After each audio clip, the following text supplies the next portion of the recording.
How you want to spend your time is your business. But please don't tell me you don't want to be 26 more productive by just changing one unimportant thing in your life, your smartphone behavior. And if you wonder why not more people telling you to get rid of that thing, realize that they are trying to get to your wallet. Also, social media people who claim that they run their business with their smartphone are doing the exact same thing. They need you to consume their content on, you guessed it, your smartphone. Apple will also never tell us don't mind buying the new iPhone because it's going to destroy your productivity. Of course not, they try to tell you the opposite. And without a doubt, smartphones also improve productivity. You probably found my articles on your phone. That's awesome. And I also read a lot of articles and books on my phone. But you and I use the device to learn something, which is always a good thing. People who make phones and apps are smarter than us. Their only goal is to get you hooked. I think it's good to realize that. That's why I often try to remind myself not to depend on smartphones too much, because my attention matters more than productivity. It's time to reclaim your attention and thereby reclaim your life. It's worth it. How perfectionism is destroying your productivity. Do you always worry that you didn't do a good job? Do you always question your work and your actions? Are you afraid of admitting your mistakes? Does rejection make you feel like, if so, you are in great danger? I'm not a perfectionist myself. At least that's what I try to tell myself. I bet that you try to tell yourself that as well. In fact, the people who don't admit it are the worst. But here's the thing, if you're a perfectionist, you're just a procrastinator with a mask. It's no different from someone who's lazy and does nothing at all. Don't believe me? Let's take a look. A perfectionist always waits for the right moment, never makes mistakes, always needs more time. But at the end of the day, life and work are about outcomes. Results matter. And if you're a perfectionist, you might get the outcome someday. But the question is when and at what cost. Research specifically shows that perfectionism is closely related to depression and low self-esteem. Perfectionists are their own devils. Jack Kirby. Is the price of perfectionism really worth it? I found that perfectionism is just another form of procrastination. When you constantly worry about making mistakes, doubt creeps in your mind, and that causes indecision. There are two types of perfectionists. One, the one that never starts. You want to achieve something, but you immediately start doubting yourself. You think, I don't think I can do it. So you never start. Two, the one that starts but has too high standards. You set a goal. You work hard, maybe too hard. But you've set your goals so high that you're always failing yourself. Both scenarios can cause the following: anxiety, worry, depression, and type A behavior. These are things that we rather avoid. Joachim Stober and Yoda German, who studied worry, procrastination, and perfectionism, write the combination of concern over mistakes and procrastination may be a crucial factor in the maintenance of worry. On the one hand, it may prolong existing threats because no steps are taken to cope. On the other hand, it may increase existing threats or even produce additional threats because initially solvable problems will pile up, thus creating an overload of problems that may finally be insoluble. And that feeling of being helpless is the biggest pitfall for us. Because what do we do when we feel helpless? Exactly, we give up. Just look at the studies about learned helplessness. However, perfectionism is not always bad. In fact, some studies suggest perfectionism is related to greater achievement. But that's not the question here. Of course, when you set higher goals and if you have higher standards, you achieve more. Without a doubt, perfectionistic tendencies can be a good thing. But as we all know, achieving goals is not the only thing in life. It's more about how we reach our goals and aspirations. How can we beat the nasty side of procrastination and perfectionism? So we've talked about how procrastination and perfectionism are related and why it can be bad. But what's the solution? I found an interesting study by Gordon L. Flett and his colleagues. They talk about the role of learned resourcefulness to perfectionism. They suggest that learned resourcefulness can play a mediator role. So I started looking into learned resourcefulness. And this is what I found from an article by Michael Rosenbaum. Learned resourcefulness refers to the behavioral repertoire necessary for both regressive self-control and reformative self-control. This repertoire includes self-regulating one's emotional and cognitive responses during stressful situations, using problem-solving skills, and delaying immediate gratification for the sake of more meaningful rewards in the future. Learned resourcefulness is the skill that you need to stop sabotaging yourself. Finding a balance. Let's look at the opposite of a perfectionist, a slacker. If you're a slacker, you don't care about much. Good enough is your motto. And you have no ambition at all. An attitude like that doesn't bring you anywhere. The American novelist Cormac McCarthy put it best: it's like a lot of things. Said the Smith, do the least part of it wrong, and ye just as well to do it all wrong. Slacking is an attitude of I don't care. But if you want to make things happen in your life, you have to care.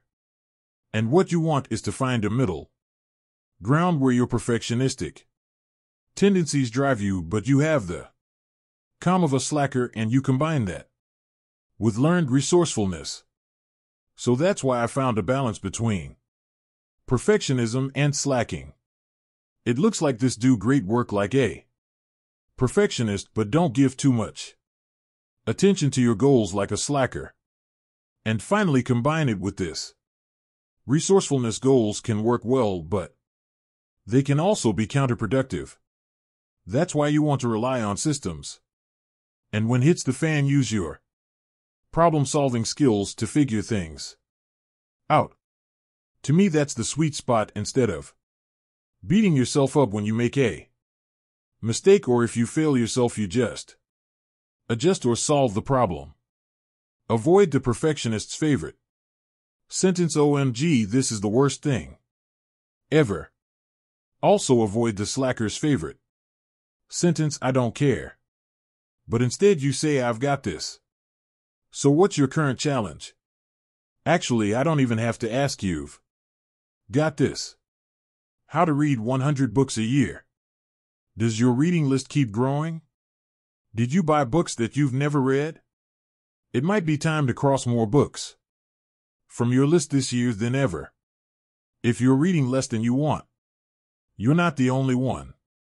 1 year ago, I looked at my Goodreads page and noticed that I had read only 5 books in 2014. That realization frustrated me. I love books, but since I graduated college in 2011, I've been reading fewer books every single year.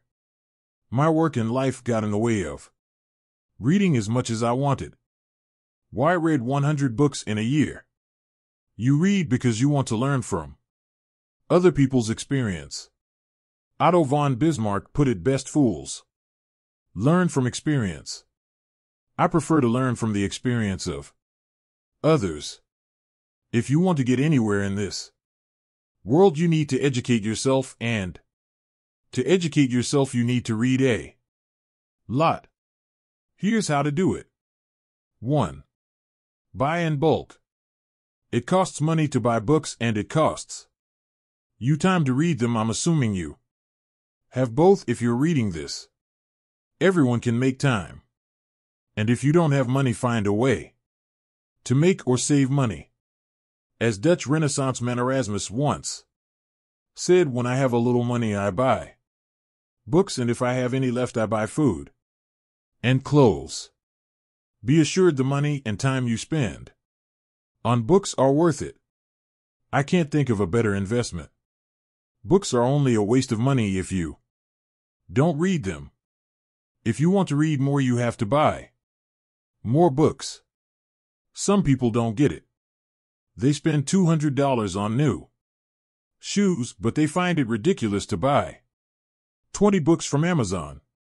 The idea is simple. If you have more books in your house, you'll have more choices, and this will help you read more. Here's why most of the books you read are not planned in advance. You don't sit down in January and say, the first week of June I'll read this book. You finish a book, look you at your inventory, and decide what to read next. Don't overthink which book you should read next. You'll end up reading reviews for hours, which is a waste of time. For example, most people who want to start with Stoicism ask me, which one should I read first, Seneca, Marcus Aurelius, or Epictetus? Buy them all. Read them all. Having an inventory of books keeps up the momentum. You also never have an excuse not to read. 2. Always be eat or eating. You might have heard of the term ABC from the play/movie Glengarry. Glen Ross always be closing. Many salespeople and entrepreneurs live by that motto. I live by a different motto, always be reading. I read a minimum of 1 hour per day on weekdays, and even more during the weekend and holidays. Find a way to read around your schedule and your life situation. Don't make excuses like you're tired or too busy. Always be reading means that you read on the train. Read while you're breastfeeding your baby. Read while you're eating. Read at the doctor's office. Read at work. And most importantly, read while everyone else is wasting their time watching the news or checking Facebook for the 113th time that day. If you do that, you'll read more than 100 books in a year. How? Most people read 50 pages an hour. If you read 10 hours a week, you'll read 26,000 pages a year.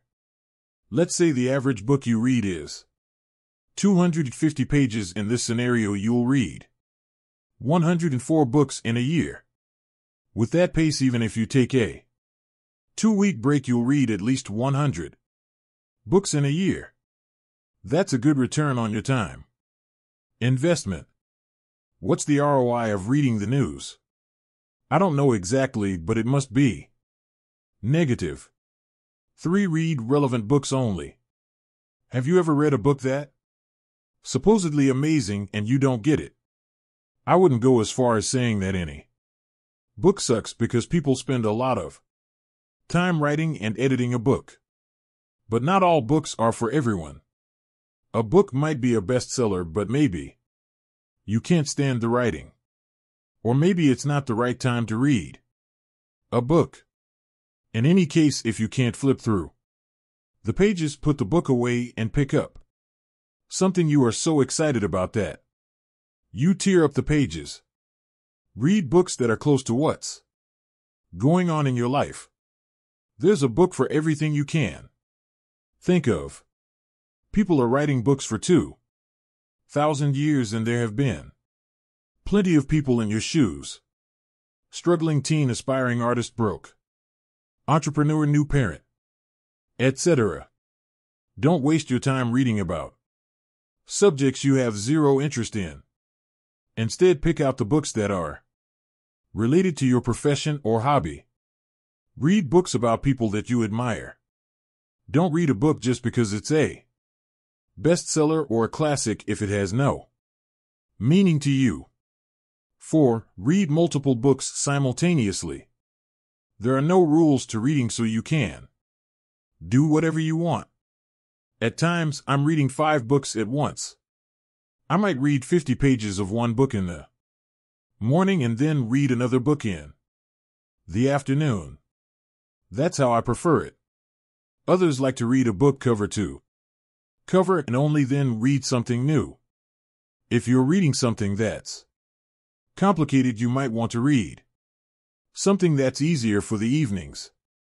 I like to read biographies before I go to sleep because they are like stories. Fiction also works well in the evening. I don't want to read a book about investing in bed with a highlighter and a pen. If I do that, I will be awake until 3 a.m. because my mind is buzzing with the new things I'm learning. 5. Retain the knowledge. Knowledge is only good if you use it. To retain knowledge, you need a system that helps you do that. This is how I do it when you read a book. Use a pen to make notes in the margins and highlight important text. If you're reading digitally, be aware of over-highlighting. Just because it's so easy, you shouldn't. Highlight everything you find slightly interesting. Keep the highlighting for hot things only. If you read something you want to, definitely remember fold the top or bottom corner of the page. For digital readers, take a picture and store it in a note-taking app you prefer. When you finish the book, go back to the pages with the folds and skim your notes. Write down, use your note-taking software or physical notebook in your own words what the book is about and what advice the author is giving. Copy the quotes that stand out the most to you. The point is not to copy the book, but to help you process the information so you can use it later. Read as much as you possibly can, but never forget to apply what you've learned, because that is what counts the most. You put in many hours to read books. Make sure you get something out of it. Take a vacation. It boosts your productivity and reduces stress. You recharge your phone when it runs out of juice. You refill your gas tank when you're running on empty. But sometimes you forget to do the same for your most precious possession, your body and the brain that's inside of it. Whether you love what you do or in between jobs or have a job you hate, you're working. Living is also a job. A pretty tough one, actually. Just the act of getting up in the morning can be a daunting task. And I'm not even talking about all the responsibilities we have. So why do you make your life even more challenging by not taking a vacation to recharge? I'm not talking about your weekends that are packed with activities or holidays where you work more than relax. No, that type of free time doesn't serve a purpose. I'm talking about resting with a very specific reason to recharge your battery so you can keep working hard. To me, life is about working hard. Voltaire said it best. The further I advance in age, the more I find work necessary. It becomes in the long run the greatest of pleasures and takes the place of the illusions of life. Rest reduces stress, improves creativity and productivity. Scientific research shows that a vacation decreases perceived job stress and burnout. Now that's a pretty solid benefit of taking a few days off. But there's more. As you may know, I'm always interested in productivity. In the case of resting or a vacation, my question is, will I get more things done when I get back? The answer is yes, but there's one major thing to keep in mind. But let's back up a bit. What does it Mean to get more done. Getting things done has nothing to do with time. If you work more hours, you don't necessarily get more done. In fact, research shows that working more hours general means less productivity. Why? We often waste time if we have more of it. It's simple. If I say to you, you have a year to write an article, what would you do? Procrastinate, right? But what if I tell you that you only have 2 hours? You immediately think, how can I write this article ASAP? So in a way, having more days off and fewer days to work forces you to be more effective with your time. Research shows that a vacation in itself won't make you more productive, but when you have more days off, you have a strong desire to get more things done in less time. And that's a win-win situation for everybody, you, your business, or your job. You take off a few days, recharge, spend time with your family or friends, and when you come back, you're more productive. Sounds great. But wait, there's a caveat. When your vacation is stressful, the positive benefits go away. Have you ever watched National Lampoon's Vacation with Chevy Chase? That's how my family holidays were. Not good. So keep the stress at a minimum on your holiday. Otherwise, you've wasted a perfect opportunity to relax and boost your overall productivity. Here are a few tips that might help. 1. If you're a planner, plan. One of my friends loves to plan everything. He loves itineraries and minute-by-minute plans of the day when he is on vacation. I'm the opposite. When we went on a trip a few years back, he said, I'm going to copy your style and just go with the flow. I said, perfect. On the first morning, I slept until 10 a.m. It turned out he woke up early, got nervous because he didn't have a schedule, and spent the whole morning creating one. Don't try to be someone you're not. If you like to plan your holiday, just do it. But try to stay flexible. You're on holiday. 2. Make a daily movie. It's creative and it's a great memory for later. Plus, focusing on the act of filming will force your attention on something specific. And that way you will be more in the moment and you'll worry less about stuff back home. Just don't film all day. Otherwise, you won't be present at all. All you need is a smartphone. Just film stuff with your phone and edit it right on your phone. If you're more into video, bring a proper camera and a laptop. 3. Read a lot. Bill Gates is famous for his voracious reading habit. He is also known for his Think Week, where does nothing else but read and think. Recently, he published an article with 5 books that he's reading this summer. Take a look if you're looking for some inspiration. I like to read for hours on my holidays. Reading slows down time, makes you think, and is good for your brain. 4. Get bored. One of my favorite strategies for finding new ideas is to get bored out of my mind. It sounds easier than it is because of distractions. In the past, I would do everything not to get bored, watch TV, go out, browse Facebook, etc. But did you know that you can use boredom to your advantage? Instead of giving in to distractions, just give in to the boredom and see it leads your mind to. In fact, one of my favorite artists of all time, Andy Warhol, embraced boredom. You can tell by the boring films he made, or the references he made in the philosophy of Andy Warhol about getting bored. Whenever I hit a creative wall, I just do nothing. Literally nothing. Try it sometime. It's a great strategy. Maybe you come up with the next best thing in your industry. It's never a good time to take a break. I just need to finish this project. My boss will never accept it. People will think I'm lazy. I don't have time. Money never sleeps. Yeah, I've been there too. But what would you rather continue to? Work without resting and burn out? Or take some rest before you're tired? Yep, life is long, so play the long game. On that note, I might not be tired yet. But it's time for me to take a break. So I will see you again when I come back. On August 1st with a new article. Until then, take it easy because I definitely will.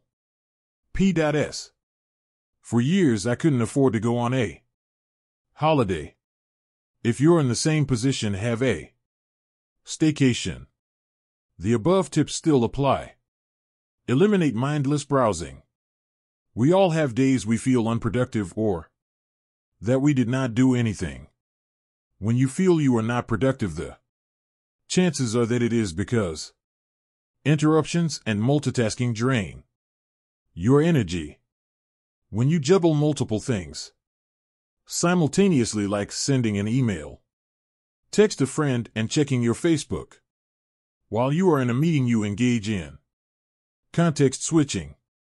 And a research done by Gloria Mark of the University of California, Irvine, showed that it takes an average of 25 minutes to return to the original task after an interruption.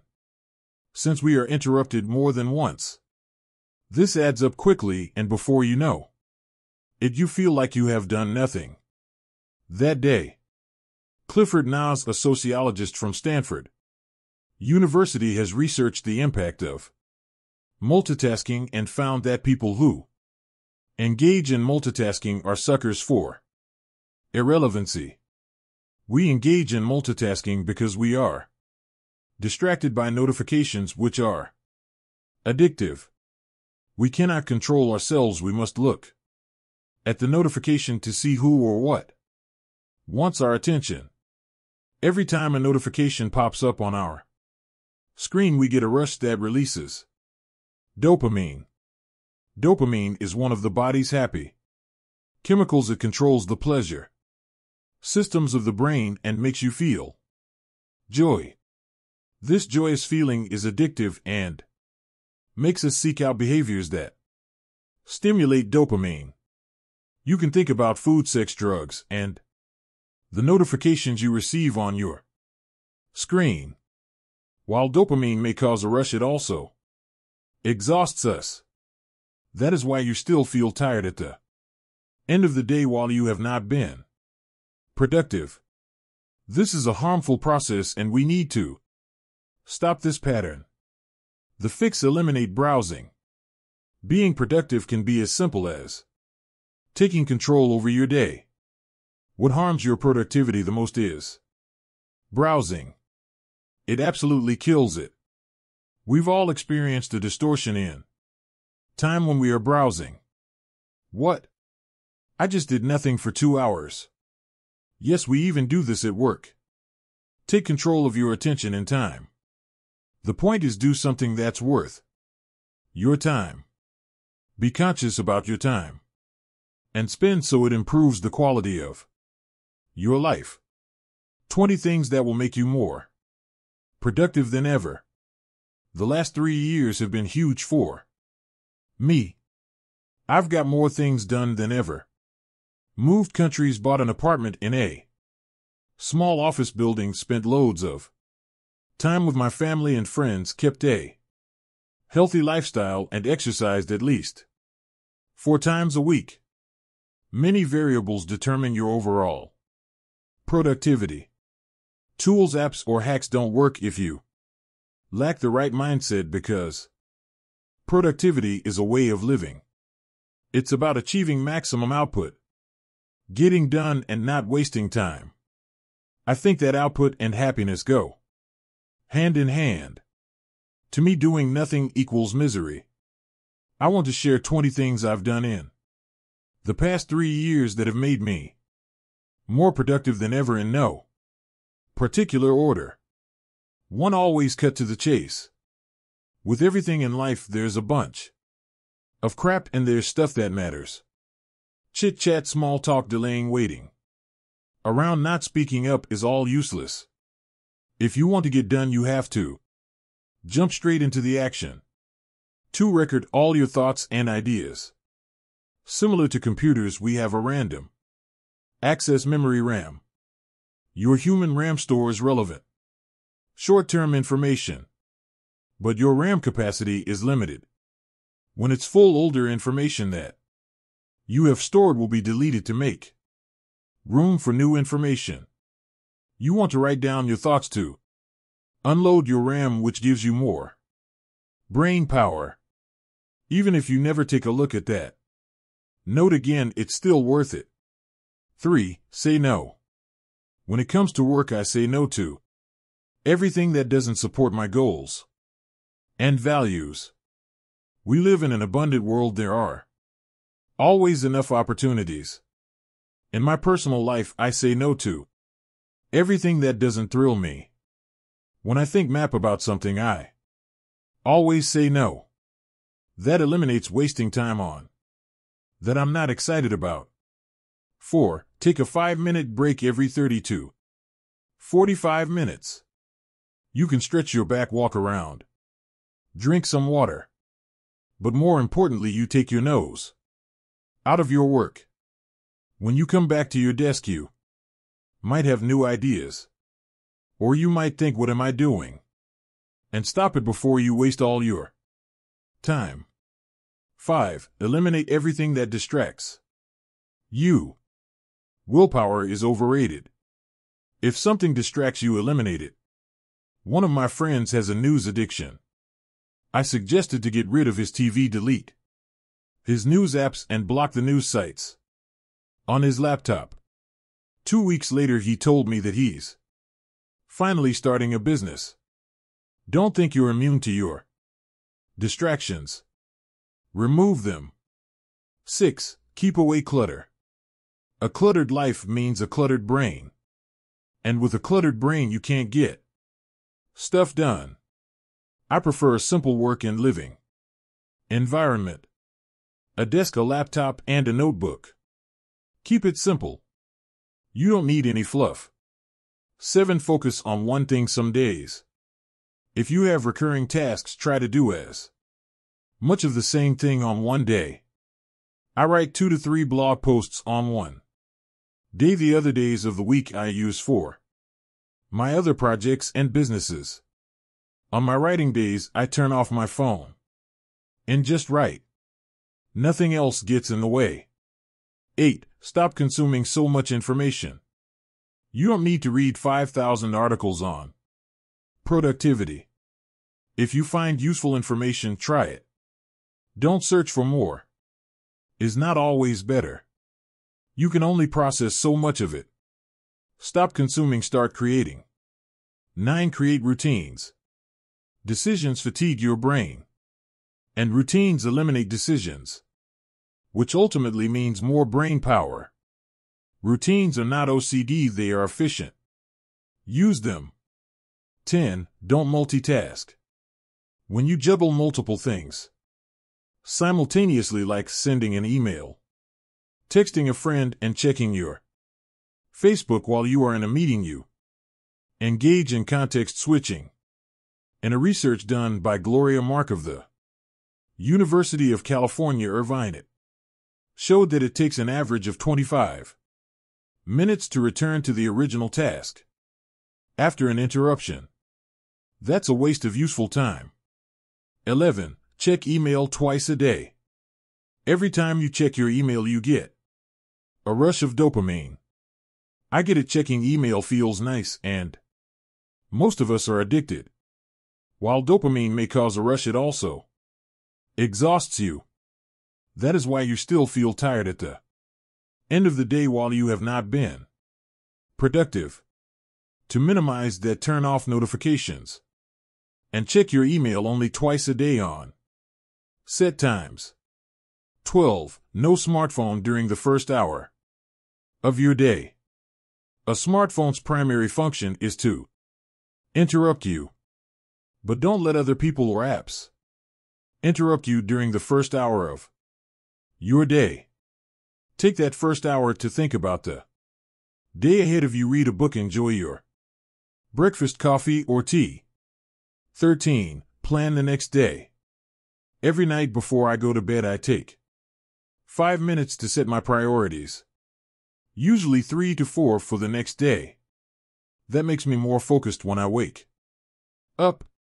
I find that I waste time if I don't do this practice. It's cool to go with the flow. The only problem is I don't want to be a dog that mindlessly chases cars. 14. Keep thinking to a minimum. When people say I'm thinking, they mean worrying by thinking. Don't think too much. Just do and see what happens. If you like what you're seeing, continue. If not, do something else. 15. Exercise. A few things are vital in life: food, water, shelter, relationships, and exercise. Without this stuff, you can't function properly. Scientific research shows that regular exercise can make you happier, smarter, and more energetic. 16. Laugh a little. Laughing reduces stress. And if you want to keep up your productivity, you don't want stress. So move the corners of your mouth upward as much as you can. 17. Don't go to meetings. This is a tough one for people who work for corporations. Some companies have a meeting culture. People organize meetings just to look important or procrastinate real work. For goodness sake, please stop. 18. Is that really necessary?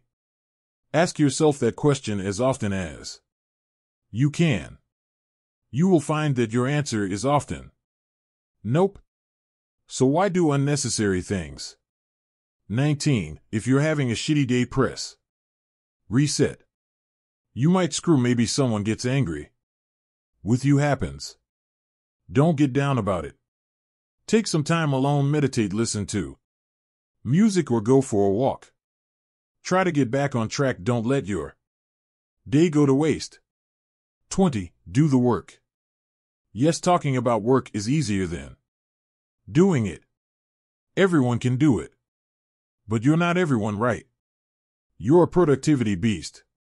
So act like one. Without these 20 things, I wouldn't be productive at all. You may have noticed that I don't get into details like which tools and apps I use.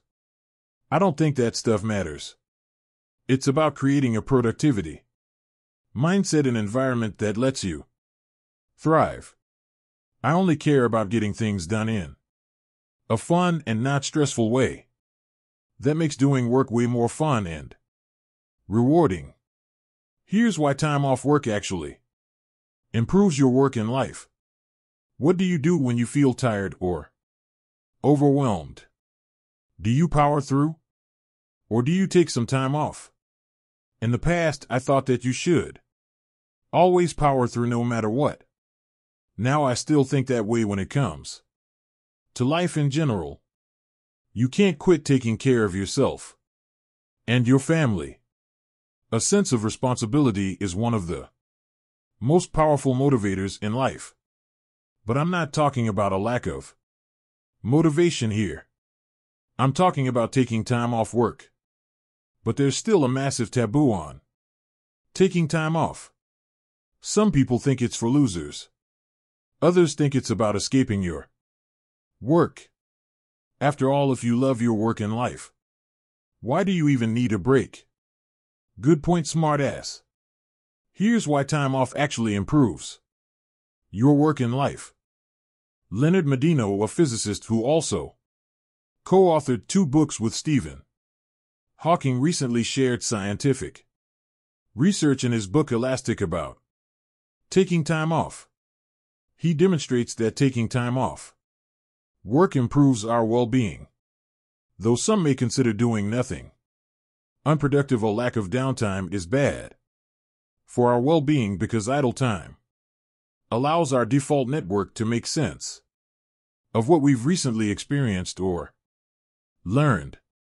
People who never take time off to do nothing are short-term focused. I want to reach my goals. now. But as always, short-term thinking harms your long-term development and growth. What happens when you power through work and burn yourself out? In most instances, your results suffer, and you become less productive. In some cases, you even become depressed, which will set you back even longer. Prevent rather than cure. It's one of the biggest cliches in the book. But how often do we really prevent things? Instead, we put our head down and deal with it later. Bad strategy. Instead, it's much better to prevent burnout or a decrease in your overall work performance. Dale Carnegie, a self-help pioneer and author of How to Stop Worrying and Start Living, said it best: so to prevent fatigue and worry, the first rule is rest often. Rest before you get tired. So take time off work strategically throughout the year. That's what I just did too, and I experienced 5 benefits as a consequence. 1. You can check whether you did the right things at work. I know 2 modes. 1. Execution. 2. Thinking. When you are in execution mode, you can work for hours, days, or months in a row. In fact, I know people who've been in execution mode for years. They never took time off to reflect or think about their work. Result: a midlife crisis, or young folks who experience a quarter life crisis. That's what you get when you put your head down and execute without thinking. You might get results, but are those results what you want? When you take time off work, you have more inner conversations. But when you execute, you don't. That's one of the most important benefits of doing nothing. Sure, you might fall behind on work, but who cares? Would you rather go through your career with tunnel vision? I need at least 10 days off to reflect. Seriously. For the first 5 days, I'm still somewhere between execution and thinking mode. It's hard to switch to thinking and doing nothing if you're used to doing work. But I always learn new things about myself after a more extended break. I tend to read a lot. Over the past 2 weeks, I've read 5 books. But I didn't write it all. Also, I journal very little. Just some reading, watching movies, documentaries, hanging out with friends, talking, daydreaming. That kind of stuff. Neither does it cost much. But the return is enormous. Now I feel better, have more energy, and I'm excited to get back to work. That's also the next lesson I learned. 2. You get to process your ideas. Your brain does a lot of things you're not aware of. One thing that happens unconsciously is the processing of ideas by our brain. We've all had ideas that never materialized, right? How many people have you met who claim to have had the idea for Facebook, Instagram, or any other type of new thing? I once met a guy who claimed to have come up with the idea of making e-bikes. Did he do something with it? No. He now buys garbage on Alibaba and sells it to businesses door to door. We all have ideas. Not only business ideas. I want to redecorate the house.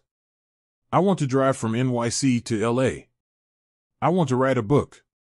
All those ideas are great. But what are you going to do with them? I'm not even talking about execution. All ideas require processing. Are the ideas any good? Do I really want to do those things? Again, that's a thinking process. When you go from idea to execution, without processing, you often waste your time in hindsight. Of course, you can never entirely prevent that. By taking the time to process your ideas, you can prevent your future self a lot of pain, worry, and even money. 3. You can consume more art. What is art? Anything that makes you think. A good song, movie, painting, book, poem, article, picture, sculpture, you name it. Anything can be art. There's no authority that declares what art is and what is not.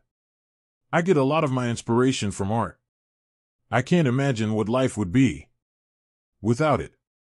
Well, there's art on that too. Just read Fahrenheit 451 or watch the movie Equilibrium. The best thing about art is that it improves your mood. And when you're in a good mood, you're happier. Just don't consume useless junk. Start with the classics. Listen to Bob Dylan, Marvin Gaye, Whitney Houston. Watch movies by Alfred Hitchcock, Francis Ford Coppola. Read Ernest Hemingway, Harper Lee, Ralph Ellison. Go to the British Museum. Study Andy Warhol. Like millions of other people, you'll be inspired by their work. And that will enrich your life. For you can focus on other important things that are not work-related. Can you tell me more about yourself? What do you think of when I ask you that question? Most of us start by saying something like, I'm an accountant at Company X. Modern-day life almost forces you to identify yourself with work. But you are not your job. You are your family, friends, hobbies, passion, and then finally you also have a job. And yes, work is important.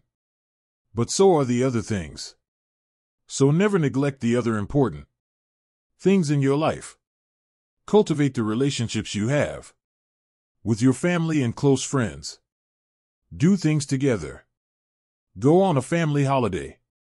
Go mountain biking with your friends. Show some initiative. If no one in your family or group of friends takes action, why aren't you? By investing time in your relationships, you form group memories. That will only strengthen your relationships. But also focus on yourself. What are your hobbies? What's something you want to learn more about? What did you dream of doing? Do those things. 5. Resting gets boring quick. There's a reason humans work. We're built to make things. I believe that the purpose of life is to be useful. Making yourself useful ultimately leads to a meaningful life that satisfies all your human needs. That's why too much rest will make us restless. My mother always told me that too much of a good thing becomes a bad thing.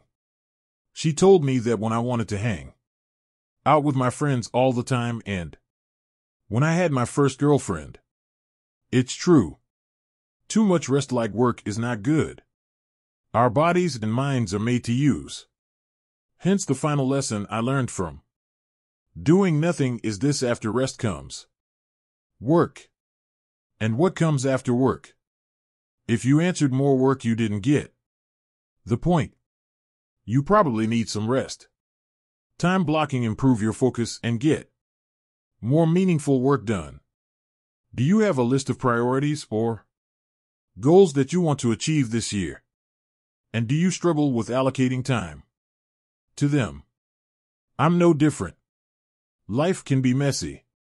Most of us juggle a lot of different things at the same time. Even though the simple solution is to stop juggling, it's not always realistic or even needed. What if you could do more things without losing your time? It's possible, but you must work in an organized way. Enter time blocking, a simple productivity exercise that many people use. It's not fancy or revolutionary.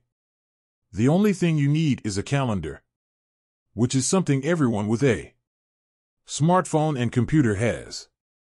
Time blocking is simply using your calendar to block time for your most important priorities. During that time, you only work on that one thing, and you let your calendar lead the way. That way you don't have to think, what should I do next? But time blocking is more than just a productivity tool.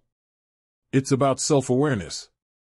The road to high productivity starts with awareness. For instance, one of my priorities this year is to write a book on pragmatic thinking. However, there's a problem: I haven't been writing. How did I come to this conclusion? I simply looked at my list of priorities for 2017, and then I looked at my calendar. I hadn't scheduled any time for writing in a while. Now you might think, do you really have to look at your calendar to realize that? Yes, I do. I'm not some kind of supercomputer that remembers everything. I'm a regular human being. I think of something to do, start working on it, life gets in the way, and then I forget about it. It happens to all of us. We need self-awareness and tools that keep us in check. And that's why I like time blocking. Some people love time blocking. Some people hate it. Computer science professor and author of Deep Work Cal Newport also uses time blocking. He says, I take time blocking seriously, dedicating 10 to 20 minutes every evening to building my schedule for the next day. During this planning process, I consult my task lists and calendars, as well as my weekly and quarterly planning notes. My goal is to make sure progress is being made on the right things at the right pace for the relevant deadlines. The last sentence is exactly why I schedule everything I want to do. Working is not the same thing as making progress. And time blocking helps me to improve my focus so I can get meaningful things done. Things that have an actual impact on my life. I know there are a lot of successful people who work with empty calendars. I've read the articles. They simply work 2, 3, or 4 hours per day. And to be honest, that sounds very attractive to me too. However, one must look at her own life situation. What are you trying to achieve? And more importantly, what resources do you have? Often people who don't have a lot of money do have a lot of time. So why not use it wisely? Either way, I think that planning serves a purpose. I plan my days and weeks in advance because I want to make sure I'm working on the right things. Too often I get lost in completing daily tasks. Think about it this way.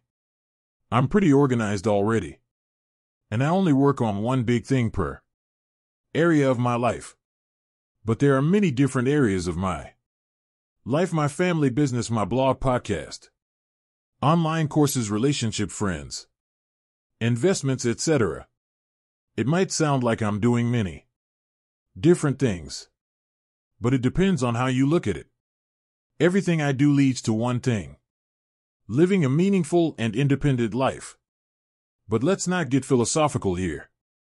If you're lacking focus, not making progress, and want to work in a more organized way, give time blocking a try.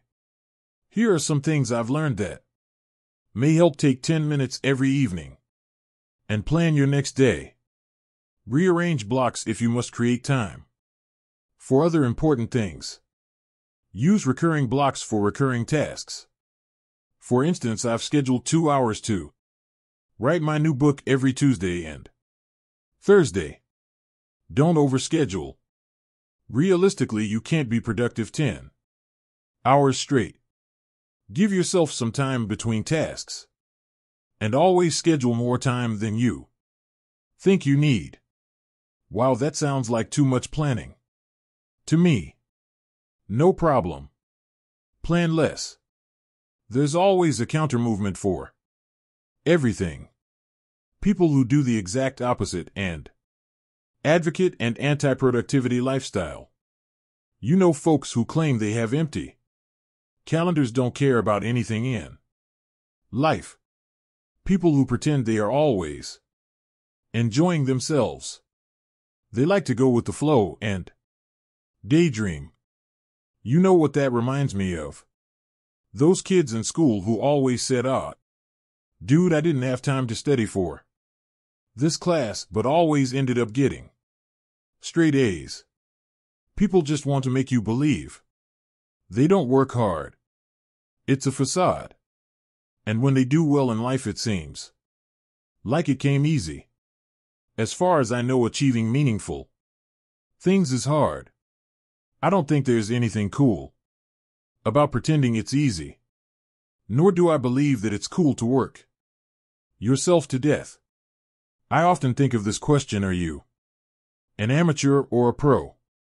It's Stephen Pressfield's famous analogy from his book The War of Art for Getting Work Done. The amateur only works when inspiration strikes. The pro sits down every day and puts in steady work.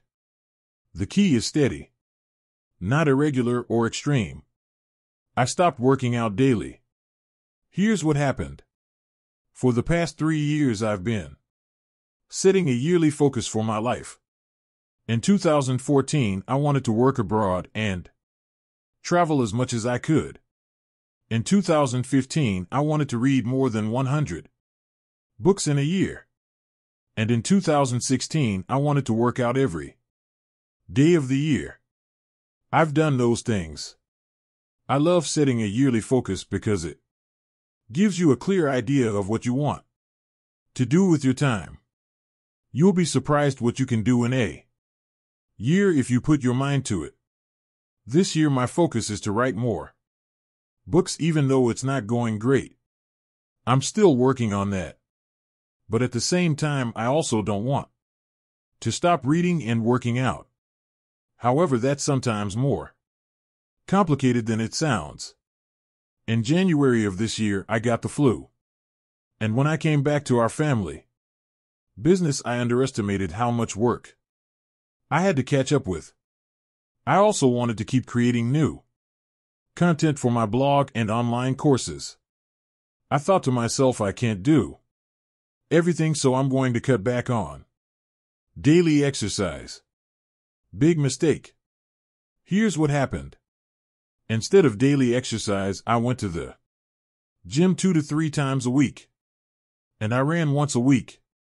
This was by the end of January. For the first few weeks, nothing was wrong and I felt good. I was also productive. But by the end of February, that changed. I started feeling tired by the end of the day. Something that never happens to me. I also started writing less. I had a big buffer of articles, so I did post 2 articles a week. By March, I was at a productivity low. Fortunately, I always stick to my productivity system. I managed to get the minimum amount of work that's necessary done. But I stopped creating. I started watching Netflix in the evening. I even watched an episode of a TV show called 12 Monkeys. It was complete. I much more prefer to read a book before bedtime. So I got frustrated that I wasted my time. And when I'm frustrated, I start journaling, reflecting more. I looked at my habits. And I noticed I felt tired and got less work done. Why? The answer was exercise. Actually, a lack of it. By April, I shifted my focus again, get back in shape. So that's what I'm doing now. And if you want to get in shape too, it's important to understand what you're aiming for. Instance, I'm 6'3" and 181 pounds. But that doesn't mean anything. Most common measures like the BMI are pretty useless because they don't say anything about your strength. To be honest, I don't care about measures or even my exact fat percentage. Instead, I look at my fitness and how it impacts my daily life. When I'm in good shape, I can run 10K without stopping for rest, deadlift, squat, and bench press my body weight at least 8 times, and do at least 12 pull ups. What's that based on? My body and experience. In fitness, there's no general rule. You must find your own goal. To me, a person should be able to at least lift or push the same amount as their body weight.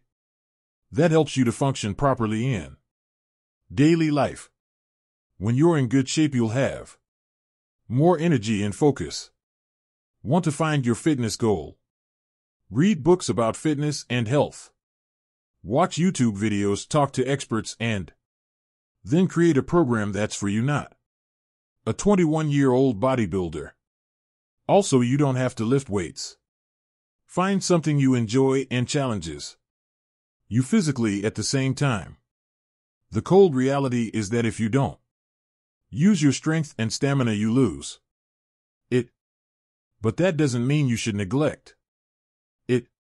The same analogy that Zig Ziglar once used to stress the importance of motivation applies here.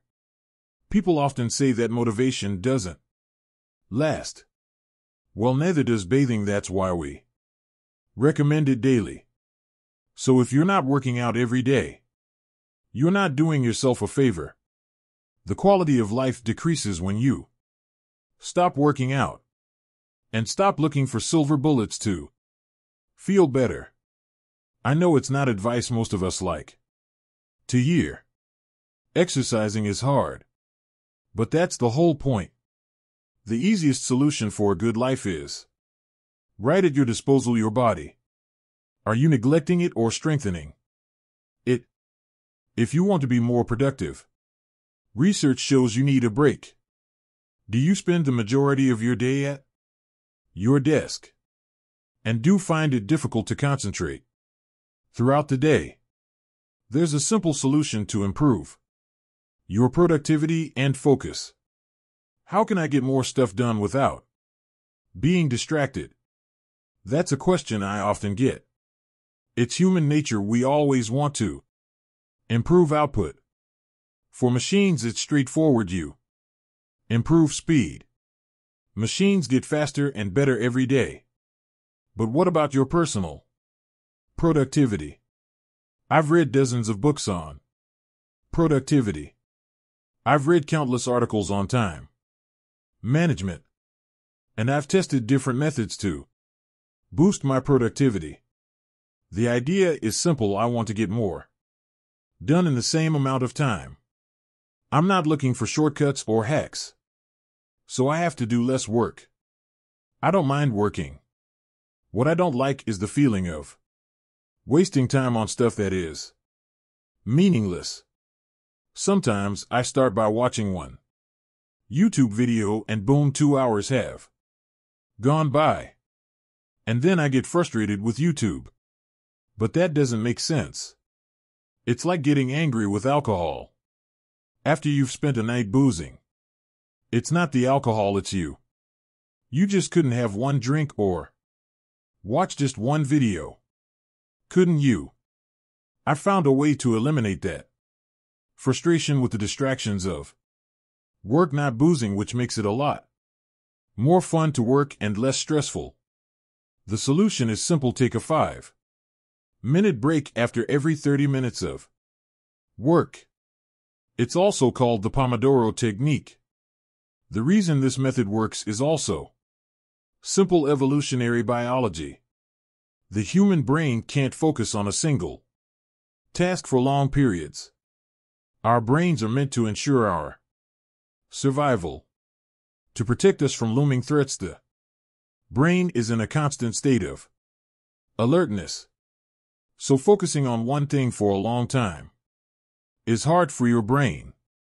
Research by Alejandro Lares from the University of Illinois showed that deactivating and reactivating work allows us to stay focused. When you are completing long tasks such as studying for exams, making presentations, or writing reports, it's best to take short and planned breaks. Taking breaks will also increase the quality of your work. When you take a break, you force yourself to take a few seconds to reevaluate. Sometimes you find that you have to adjust your work to increase the quality. In contrast, when you work on a task Without a break, it's easy to lose focus and get lost in the work.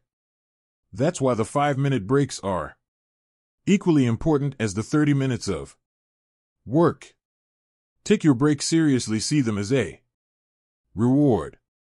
Use your break to walk a bit, do some stretches, grab a cup of coffee, or do something that relaxes you. Feel pleased with the work you have done. I've been working in 30-minute intervals for over a year. I've never got so much work done. I also find it more fun and less stressful to work.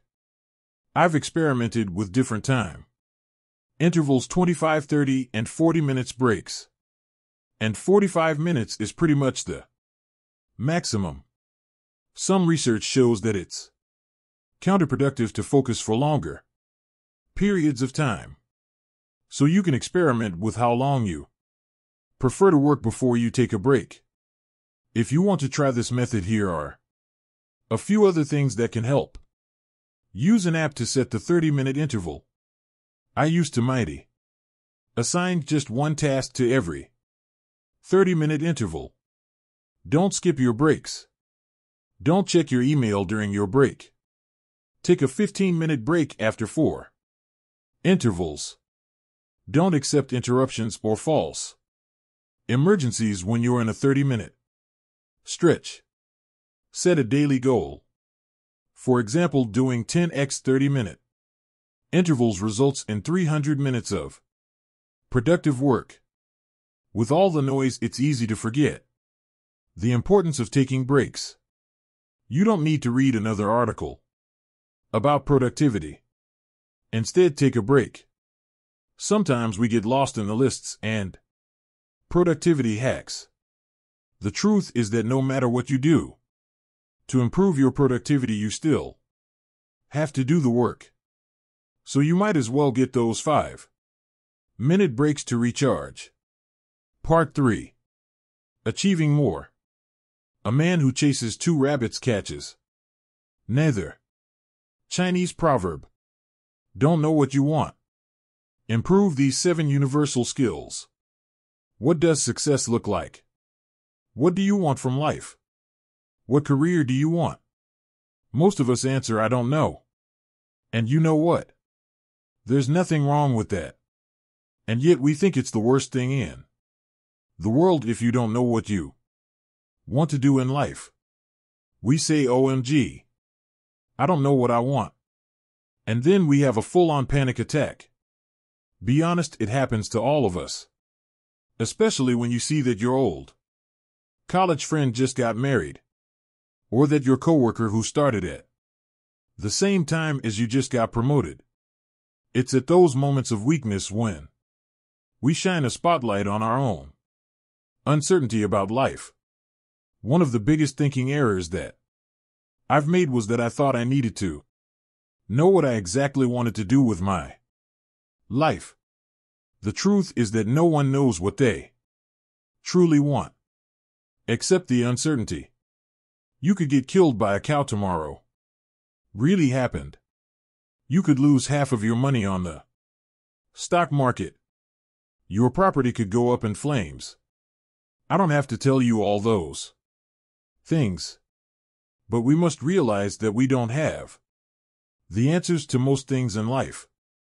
Will you stay healthy? Will the stock market crash?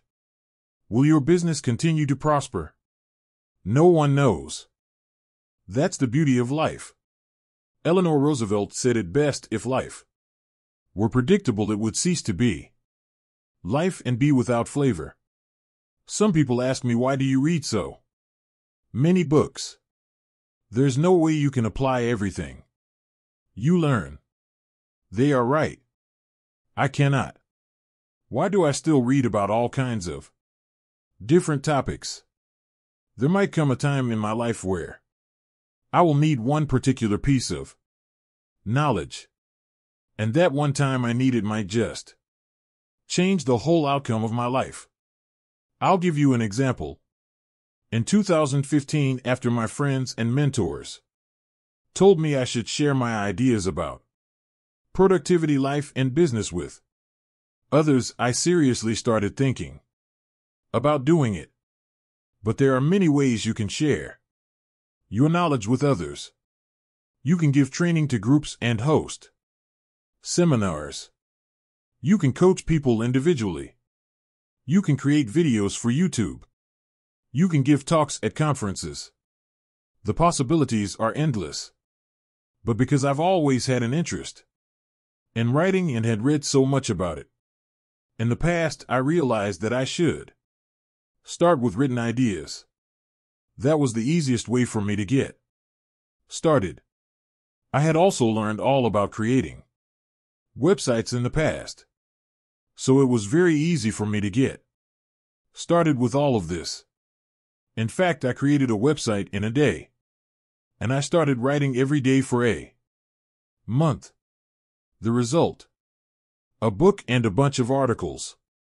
Know your direction, not your destination.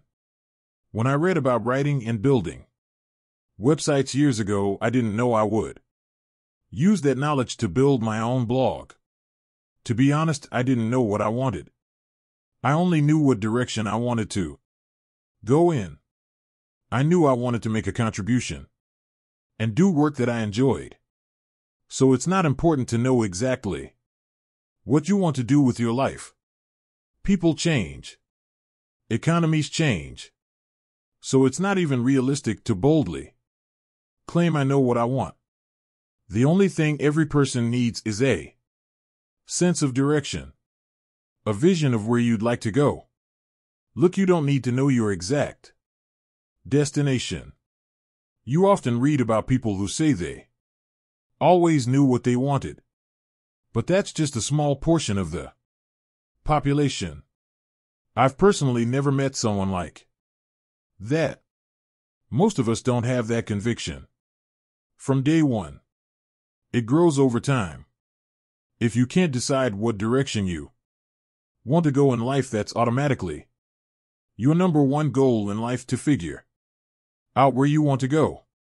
That's what J. Abraham also recommends in Getting Everything You Can Out of All You've Got, which is one of my favorite business books of all time. Your first priority is to identify what you want, and then make sure you take the path that's going to give you that.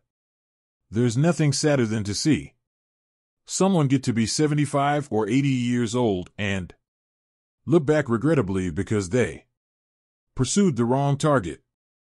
You see that he doesn't say you should know exactly what you want.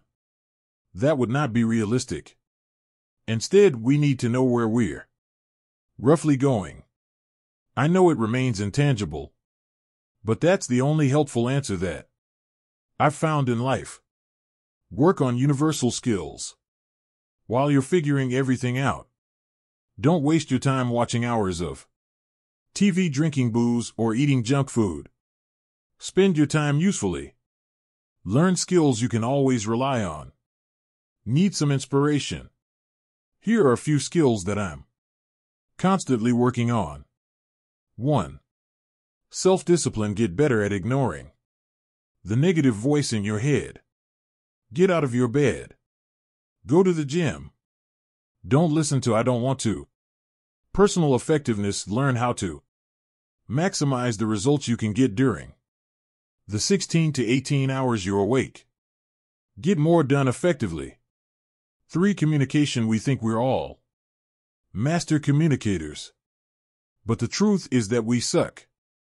Communication is both art and science, and our ability to work with others depends on it. 4. Negotiation. You negotiate all the time with your spouse, kids, parents, teachers, friends, coworkers, managers, etc. Learn to get the best deal for all parties. 5. Persuasion. Learn how to get what you want in an ethical way. 6. Physical strength and stamina. Getting stronger is a skill. Pull your own weight. It's something every human should be able to do. 7. Flexibility. Sitting all day long behind your computer or in your car turns you into a stiff being. Learn how to stretch your hips lower Back hamstrings and calves the most common weak points of desk workers. That's enough to keep you busy for a lifetime if you want to do it well. Kick a skill that excites you. Get better at it. Then pick another. And keep on repeating that process. Soon enough you'll know what you want. And if you don't, it's not the end of the world. There's still plenty to learn. Leave the office on time and don't take your work home. These two lessons are true for every person who wants a long, happy, and satisfying career. But it's very hard to put that advice into practice. It took me the first 6 years of my career to figure that out. And I still have to remind myself that life is bigger than work. Almost everywhere that I've worked in the past, there was a perception is reality culture. That means looks are more important than reality. In other words, the person who's in the office the longest appears to be the hardest worker. Now that may be true, but that's not what matters. We all know that the only thing that counts is results. However, we collectively insist on looking at vanity factors like participation in meetings, hours spent at the office, and how fast people respond to emails. It's pathetic. At our family business, we encourage everyone to leave when they are done for the day. We've learned that focusing on priorities is a much better metric than only looking at the hours someone works. And still people find it uncomfortable to say, I finished my top priorities, I'm going home. I get it. When you work in a group, you don't want to make others feel bad or that things are unfair. But think about why you're working in the first place. You're there to contribute to your own company or the company you work for. Working too long is unproductive. Now, I'm sure people love to be in your presence for 10 hours a day, but that doesn't mean you have to stick around so long that you become unproductive. Because that's one of the main reasons we've stopped working standard 9 or 10-hour days. It's useless. There's a large body of research that proves working long hours is counterproductive. Working too much and the stress that goes along with it can lead to depression, sleep problems, impaired memory, and even heart disease. You get the idea. That's why my first rule of work is this: leave on time. The other day I was talking to my mentor about how great it is to love your job. He said, I've never had a job in my life that I didn't love. It's one of the most gratifying things in life. But like my mother always says, too much of a good thing becomes bad. I believe that's the same with work. Now, I'm not talking about intensity. Don't get me wrong, I work my ass off. Always have done. But just don't go on for too long. The art of working hard is knowing when to quit. But like my mentor told me, that's very hard. My biggest problem was that I work too much. I left the house at 7 a.m. and came back at 11 p.m. That's too much. You must protect yourself against too much work. And it's straightforward. Just leave the office on time. Whether you love your job or not, it doesn't matter. When it's time to go home, go. No one needs you to be at the office 24/7. Only your ego does. Honestly, the office will be here tomorrow. Your coworkers will still be alive. Your company will not go bust. Work is about achieving results. If you can't do that in 6 to 8 hours a day, you're not effective. So instead of working overtime, read a book on personal effectiveness or get productivity training. Leave your work at work. But don't just go home and bring your work with you. That defeats the whole purpose. No one thinks it's cool when you're closing deals on the phone at dinner. You're also not doing yourself a service by continually thinking about work when you're at home. Relax a bit. Play some Call of Duty. Cook dinner for your spouse. Take the kids for a walk. Whatever. Look, living a happy life is very simple. It's all within our control. We can decide what makes us happy. I have printed this Marcus Aurelius quote on my journal to remind me of that. Very little is needed to make a happy life. It is all within yourself and your way of thinking. We all know that money, success, fame, or recognition by themselves don't make us happy.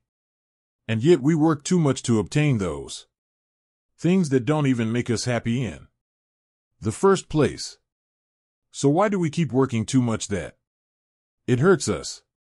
It could be our ego. Maybe we just can't help ourselves. It's different for every person. I don't care about the reason.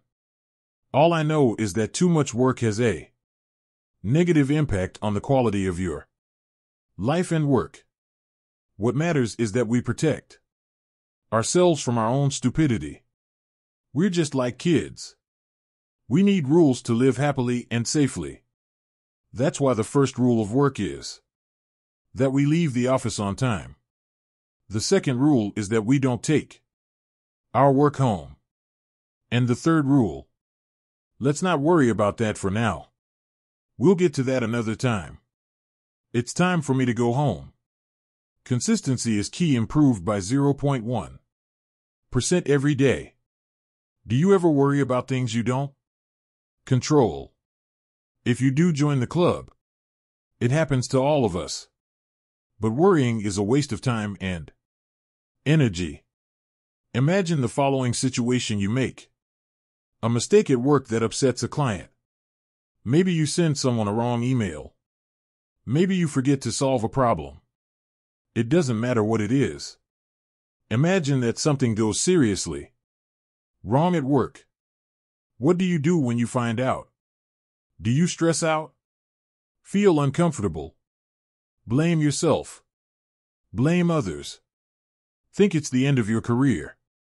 When things go wrong, we become our own worst enemy because we focus on things we don't control. It's one thing to read about these things.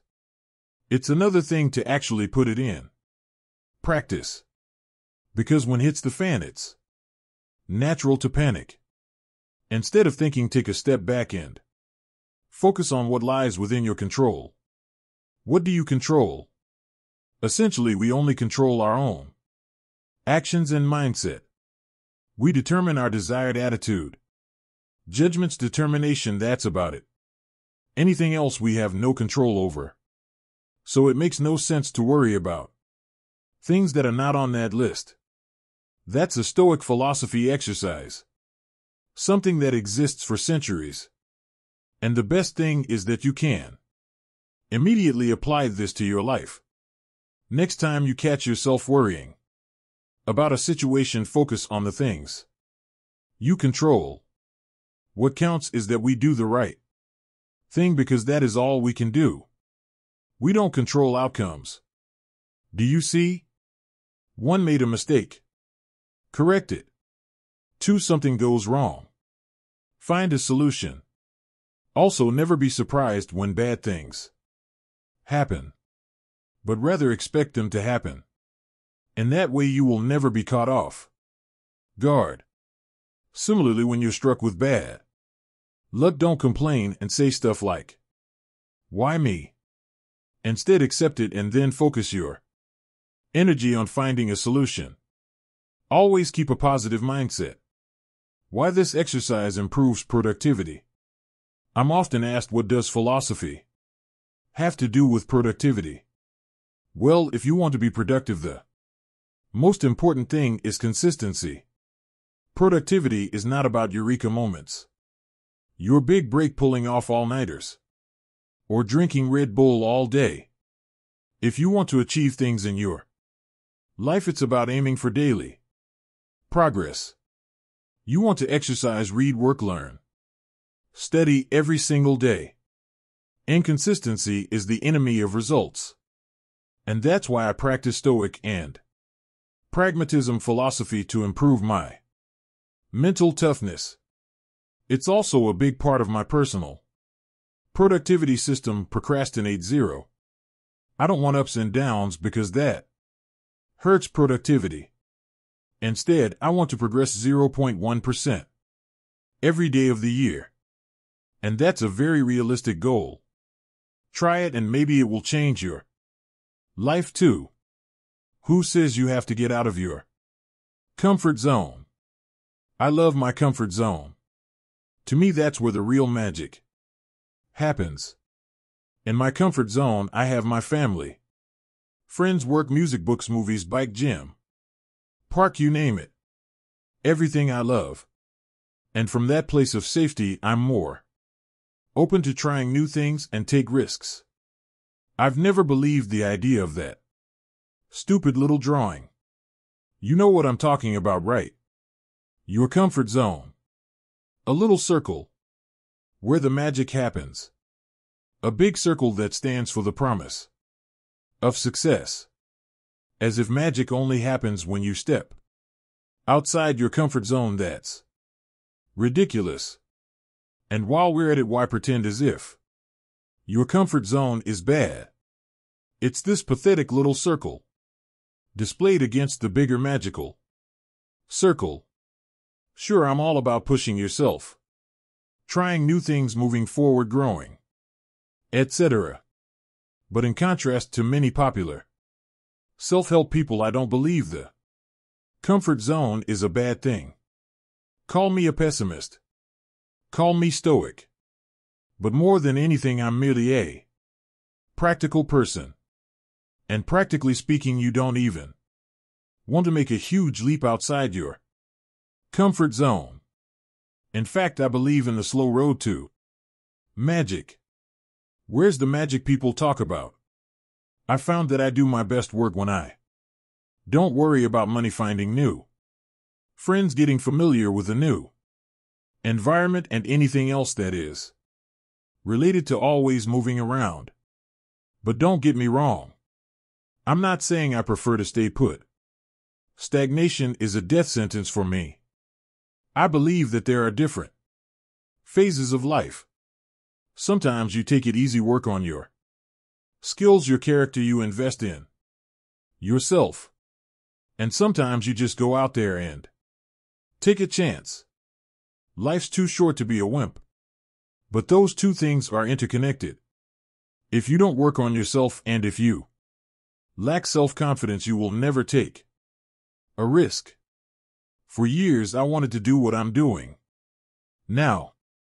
But instead of jumping out of my comfort zone, which was scary, I slowly took on new and bigger challenges. First, I got 2 degrees in business. Then I started a business together with my father. That was in 2010. And after 2 years of working on that business for 6 or 7 days a week, I started doing freelance marketing work.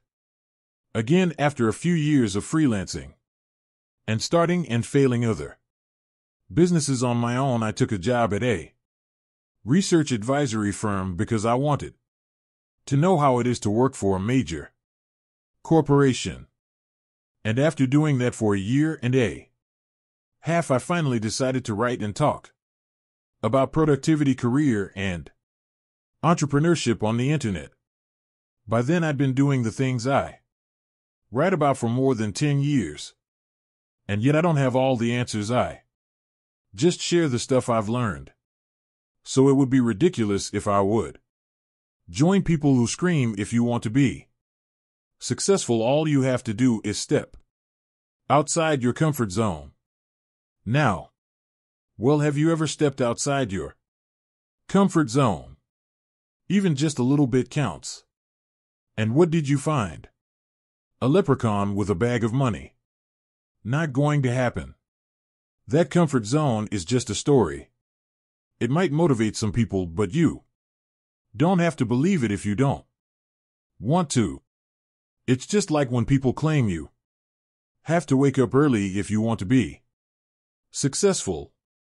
Says who? I believe this: if you step outside your comfort zone, there's only more work waiting for you. It's not fancy at all. There's no magic involved. Just blood, sweat, and tears. Work your way up from a place of comfort. I think that most people who read these type of articles want to achieve something.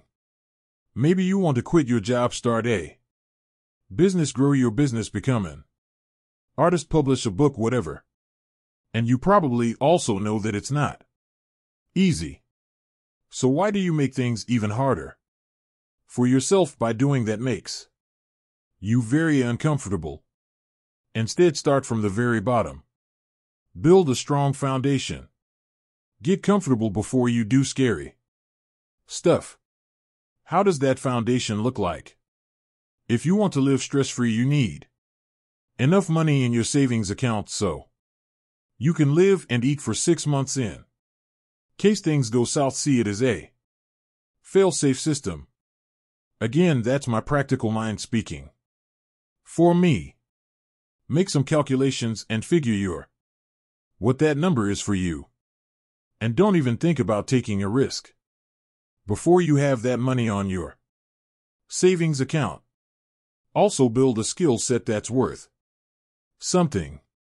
One of the reasons I don't care about money is because I trust my ability to find work. Even when I go broke tomorrow, I'll find a way to get work the next day. I've invested years and hundreds of thousands of dollars in my education. The question is, what's your skill? How can you add value to the world? What problems can you solve? Other things that complete your foundation. 1. Family. If you don't have a family, create one. 2. Friends. You can't be friends with everyone. Stick to a few people who also stick to you. Free yourself. Consciously improve your body and mind. Go to bed a little stronger and wiser every night. Lastly, don't try to be something you're not. If you're an introvert, don't pretend that you can work in a boiler room. If you're an extrovert, don't pretend you can work in solitude. Stay close to yourself. There's no point in pushing yourself so badly that your life becomes miserable. In the end, we all need comfort. It's one of our basic needs as human beings. But we also need growth. So whatever you do, don't stay in your comfort zone for too long. Try to keep moving forward every day, even if it's just a tiny step. No magic, just effort. If you can believe it, you can achieve it. I know what you're thinking. This guy probably read a motivational quote on social media and now he's telling us that nothing is impossible. Yeah, right. I think the world has no shortage of motivational articles, books, videos, or Facebook posts. You don't need a bigger dose of #Monday motivation. You know why? That type of motivation is not practical. It doesn't do anything. It's not useful. It's the same as drinking Red Bull. It fades quickly. Belief, on the other hand, is a tool that's extremely useful, and it's underutilized by many.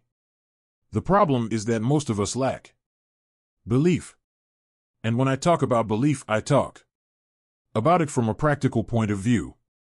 I'm not talking about hope or faith. I don't believe that you can hope for the best. Sit back and wait until good things happen to you. Hope is not a strategy for life. I prefer to look at facts and make conclusions like a pragmatist. Like it or not, but everything that's floating in that head of yours is there because you believe it. Life sucks. I'm not good at my job. I can never find my dream job. No one loves me. I will never become successful. See, it's all there because you believe those things. William James, one of the primary figures associated with pragmatism, put it best. Belief will help create the fact. Belief is a practical instrument that you can use to shape reality. Have you ever considered that you decide what you believe? Not your friends, colleagues, family, or even the media. You observe things and then decide what you believe. That's why belief creates facts. No, life is not an R. Kelly song. You can't fly no matter how hard you believe it. A pragmatist always keeps it real. You will never become a respectable leader without putting in the work. Your life will never change unless you take action. But that's not the point. You know this. There's no outcome without action. It comes down to one thing: do you believe that you can or can't live the life you want? It's as simple as that. But it's something that you truly have to believe. It's one thing to say that you believe something. It's a whole different thing to actually believe. Let me highlight that by sharing a personal story. For most of my life, I lived in fear. It all started at school. People told me if you don't get good grades, you will not be accepted to a good university, and without a good degree, you will never get a job and you will become a bum who dies alone. After hearing that, my 17-year-old brain went into a full-fledged panic mode. I started believing that stupid story. Who wants to become a bum and die alone? That's a metaphor for not believing in yourself. Because somehow that's always the alternative. If you do something that's uncommon or maybe a little risky, the common argument is that you become homeless. I meet a lot of people who say they've made important life decisions based on fear. Do you hate your job, but are you afraid to look for something else because you might lose your house? Do you want to leave your spouse, but are you afraid you'll die alone? Do you study yourself to death because you're afraid of what your parents will say when you quit? Do you never expose your work to the world because you're afraid people will throw rocks at you because you suck? Will that really happen? Or is that just your mind acting up? Probably the latter. I always wanted to become a writer. Back in school, I wrote poems for my girlfriend. It was kind of pathetic, but hey, she enjoyed my weird poems. But all jokes aside, I loved to read and enjoyed putting my thoughts on paper. But no, every adult in my life was trying to scare me to death. You can't make a living as a writer. They were probably right.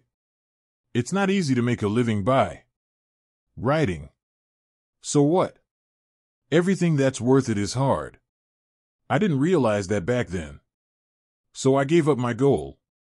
I decided to pick the safe road and pursue a degree in business. I don't regret that decision because I've learned many useful things. But the whole experience turned me into a fearful creature. Because after that whole scare fest in school, I eventually stopped believing in myself. I stopped writing and reading. And that's a pure waste of time that I could have used for practicing my skills. You can achieve anything as long as you believe in it. What's something you once believed in, but stopped believing because of fear? I think we've all been there. If you're not careful, you'll always stay there. For me, it wasn't until 2 or 3 years ago that I figured out belief is an instrument that can help you to achieve your goals. Somehow I started reading about pragmatism, which is a way of thinking, and it completely changed my own way of thinking. I realized that not believing in yourself is useless. So I decided to believe that I could live the life I wanted. Granted, I'm not fully paying the bills by writing yet. I run a business and do consulting. But I do make some money with my blog. And that's pretty good to know for the 17-year-old version of me. Believing in yourself is very simple. You can do it too. Just understand that belief is an instrument. That idea is not new or anything. It's been around for hundreds of years. People just have different names for it. I don't care how you call it. But guess what happened since I've been using belief as an instrument? Most things I believed are facts now. And the other stuff I believe will one day become a fact. How am I so certain? Because my mind can conceive it. And if your mind can conceive it, you can achieve it. That's not a motivational quote. That's a fact. Do you believe it? Don't compete. Create. If you think that you have to compete for better jobs or more market share, you're as wrong as I was. The idea of competition is engraved in our minds. We believe that we have to compete for the same jobs with others. If someone has a job, that means you can't have the same job.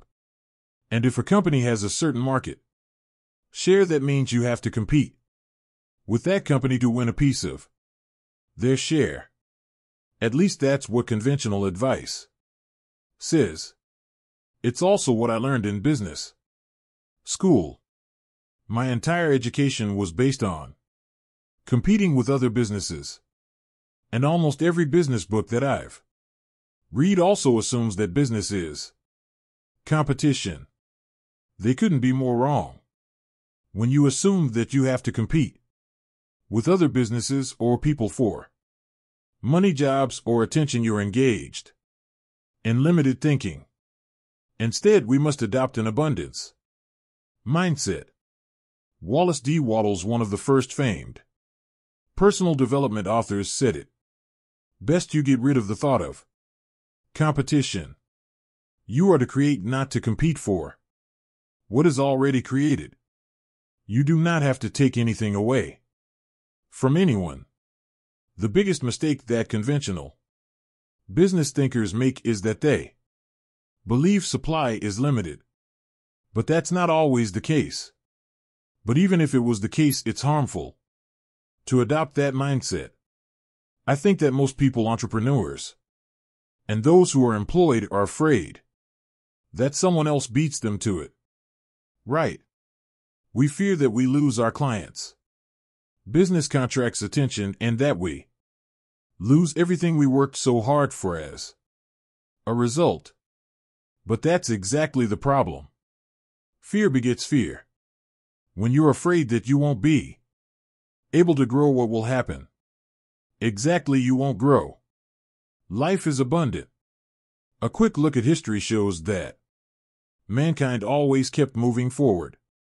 Sure, we've had times of war and economic downfall, but we always recovered and grew.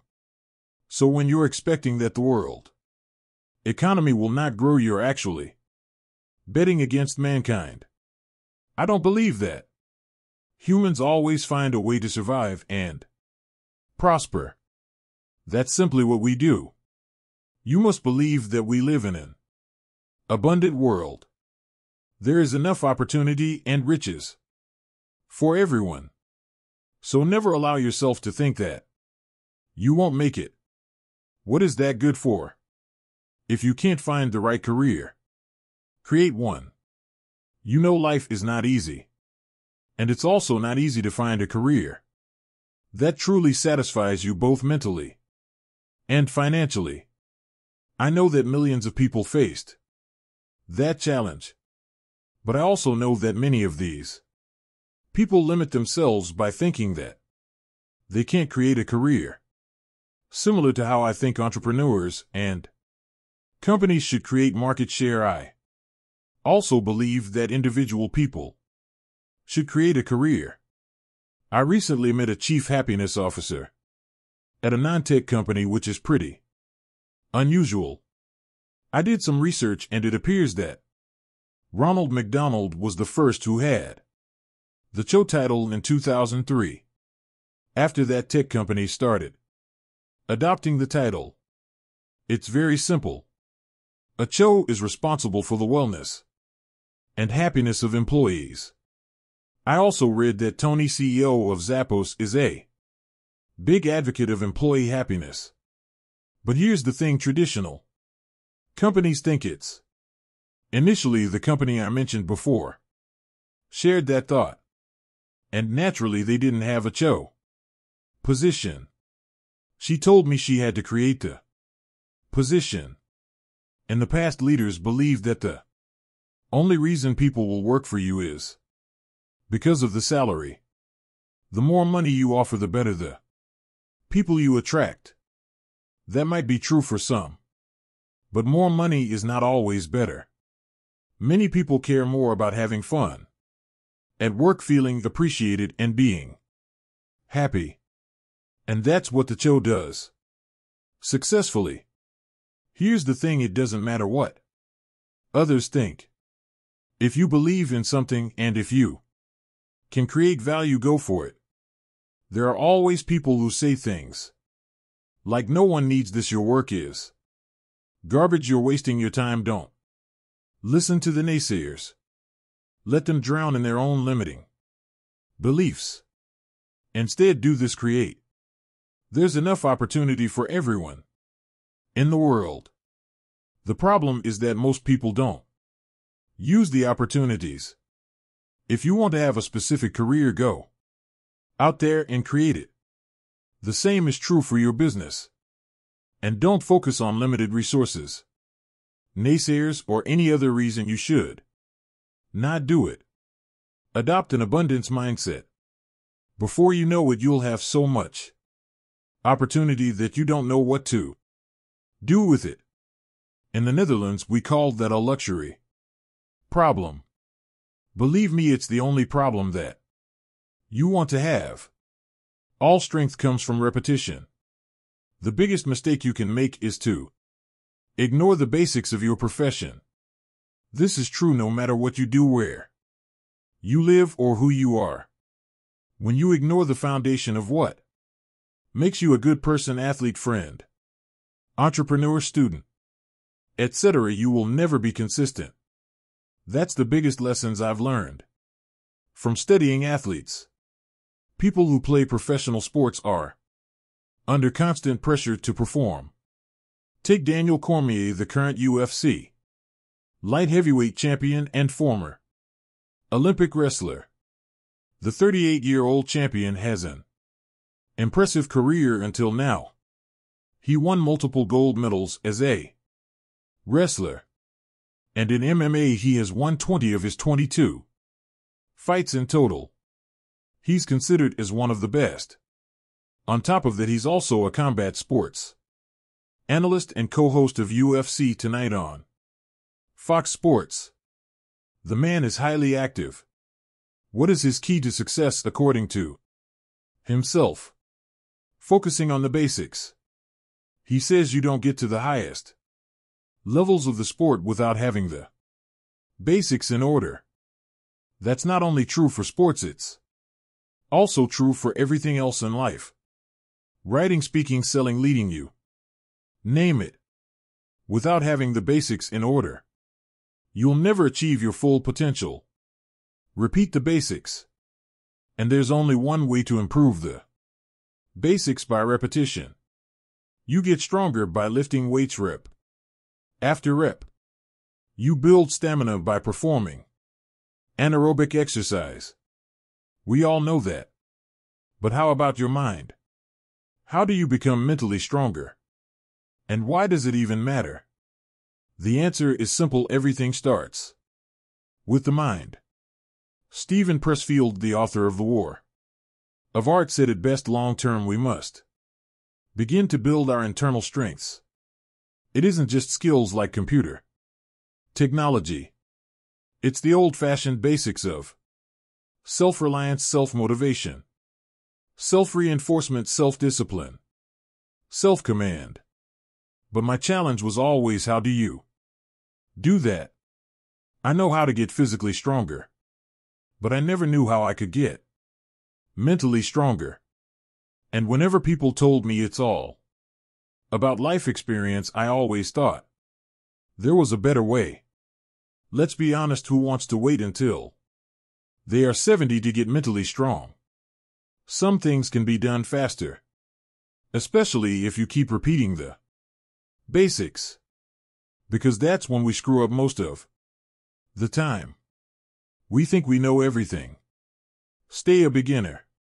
How often do you think to yourself, I already know that? If you're like most of us, quite often.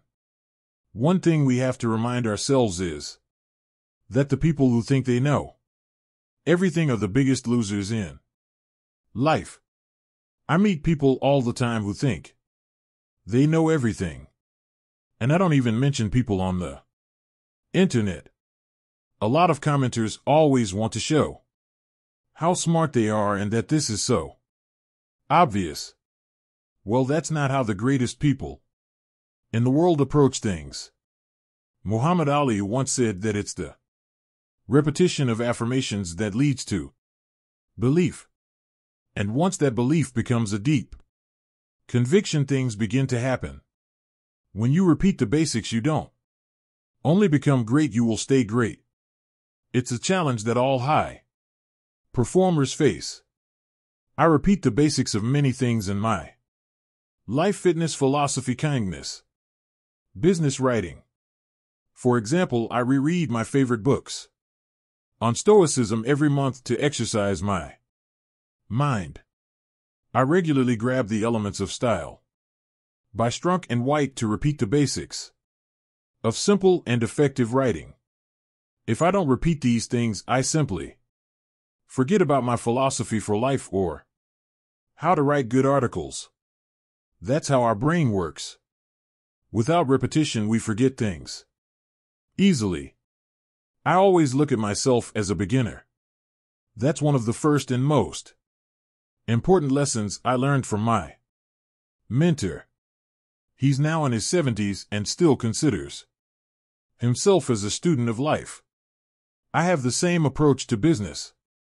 I always go back to the question of what is the purpose of a business. I can tell you that if you answer to make money, you need to repeat the basics. It's very simple. Figure out what the basics are in your field and repeat them. Keep it simple. There's no bigger waste of time that repeating bad, wrong, or negative things. That's the only thing you should be mindful of. Don't take advice from people who haven't successfully done something themselves. Be great. Stay great. Look, you can be very smart, driven, humble, etc., but if you don't stay that way, what's it all worth? How often do you see people become successful only to squander their success? How many one-hit wonders have you seen? Exactly. Only the great ones are here to stay. And if you want to stay here too, you must never underestimate the power of repetition. Never think you've made it or that you're smart enough, because that mindset is what keeps you great. How I measure my life. You can easily measure a business by looking at the numbers: turnover, profit, costs, employee churn, etc. But how do you measure your life? There are no universal metrics to assess your life. So it's up to every person to create their own way to measure where they are in life. Some do that by looking at how much they earn compared to their peers. Some look at how far they climb the corporate ladder. Others measure themselves by how they look. I have studied how the most successful thinkers of our time measure their lives. The answer is surprising. You rarely hear that successful people measure their life by the size of their bank account or any other conventional measure.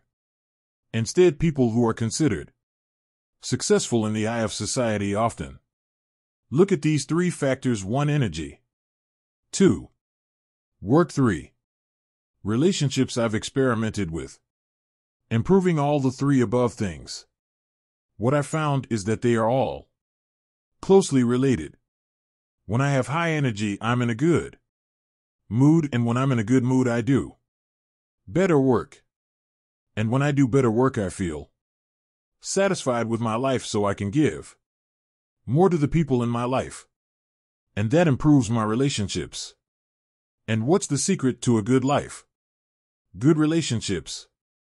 Clayton M. Christensen, a Harvard business school professor and author of How Will You Measure Your Life, writes the single most important factor in our long-term happiness is the relationships we have with our family and close friends. When it comes to relationships, quality matters more than quantity. Though it's easy to pick on people who are influenced by social media, I still think it's worth saying no one cares about how many followers or online friends you have. Real relationships take a long time to grow, and they are also unconditional. Most relationships are not real. We only love someone until they, for example, change their views or gain a few pounds. Or we only invite friends to our birthdays as long as they go out with you and drink beer. These types of conditional relationships are worthless. Real friendship and love are stronger than that. You support the people you love, no matter what. That makes life rich. One, measuring energy. Measuring your energy is easy. All you have to do is look at how you feel physically. I recently wrote about that specifically. What matters is that you find ways to increase your energy. You can start by asking yourself one question: what small thing can I do today that has a significant impact on my energy? Here's something that is true for everyone. 1. Exercise every day. I lift weights 4 times a week, do 2 interval runs, and make sure I walk at least 30 minutes at a fast pace on the days I don't work out. 2. Eat well. I don't follow a specific diet. I eat meat, bread, pasta, and a bunch of other things that are supposed to be bad for you. But I feel great. I just don't eat processed stuff, and I eat very little sugar. I like chocolate. I also don't consume more calories than I burn. That's one part of the equation. When I do those 2 things every day, I feel great. And my energy is also high. As soon as I stop working out or start eating unhealthy, I feel down. That's how I know this works. You can easily improve your energy by exercising more and eating well. 2. Measuring work. When it comes to work, I don't look at income status or other generic measures. Instead, I look at how much I can still learn. In other words, have you reached your full learning potential? Why do I look at learning and not income? Because it matters more. Christensen puts it well. And how will you measure your life in order to really find happiness? You need to continue looking for opportunities that you believe are meaningful, in which you will be able to learn new things to succeed and be given more and more responsibility to shoulder. Career and life success is directly related to how much you learn, and more importantly, how much you keep learning. Education never ends. Also, income is directly related to your learning development. The more you learn, the more you earn. It's true. Of course, there are limits to this statement, and knowledge must always be put into practice. We've all heard about the smart people who've wasted their potential. To be successful, you must always act on what you know. Without action, knowledge is useless. But generally speaking, the more knowledge you have from experience or studying, the more you can contribute to your company, colleagues, clients, etc. And contribution translates to income. 3. Measuring relationships. What you'll find is that the more you contribute to other people's lives, the better your relationships will be as a result. And that final ingredient completes the circle of life. When you measure your relationships only, stick to yourself. Avoid the biggest mistake most of us make. We look at what others do for us. Otherwise, you risk that you start keeping score. How people treat you is their karma. How you react is yours.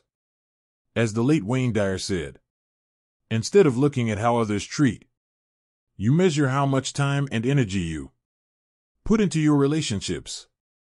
That's the only thing you can control. My experience is that when you make time for the people that matter to you, the relationships improve. And if they do not, the relationship was probably not meant to be. We simply have to move on. The real lesson here is that we always must focus on what we can control. Our energy, our effort at work, and what we put into our relationships. These are all things we control. It's one of the main lessons philosophers from all over the world and from all ages tell us. Look at your life. Make a quick assessment of how you feel. All you have to do now is to improve it. Why you should live like you're immortal.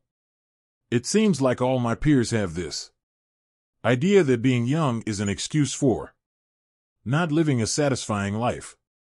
But millennials are not the only group of people who hide behind excuses. We all do. I get it. Taking on responsibilities in life is scary. It's way cooler to have toast with avocado. But you know what's also cool? Building a meaningful career that you're proud of. Contributing to other people's lives. Creating a product or service that is useful. Investing your money for your retirement. Yeah, but I'm still young. There's always tomorrow. Come on. Stop hiding. What are you waiting for? To everyone out there that doesn't feel fulfilled, I have one idea that I want to share. Start living like you're immortal. Yes, I know it sounds weird. So give me 2 minutes to explain. Conventional wisdom says that life is not forever, right?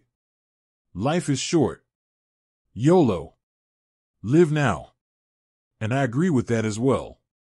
But when you live your life according to that philosophy, it doesn't make sense to do anything that takes a long time to pay off. If you think that life is short, why on earth would you do hard things? It doesn't make sense. From that perspective, it's better to spend your money, go out every week, drink as much as you can, and live large. Ask yourself, what does all that lead to? It doesn't take a scientist to answer that question. The answer is nothing. Now there's also another perspective on living, that you're here forever. Think about it. How different would you live if I told you that you're never going to die? When I look at myself, I used to live as if I were mortal. I'd spend my money on clothes, gadgets, holidays. But I also seemed to be in a hurry. I wanted to achieve a lot of things in my life, and preferably very fast. I also pursued many things at the same time. Just like a dog, chasing every shiny thing out there, or even chasing my own random ideas. But lately I've adopted a different mindset.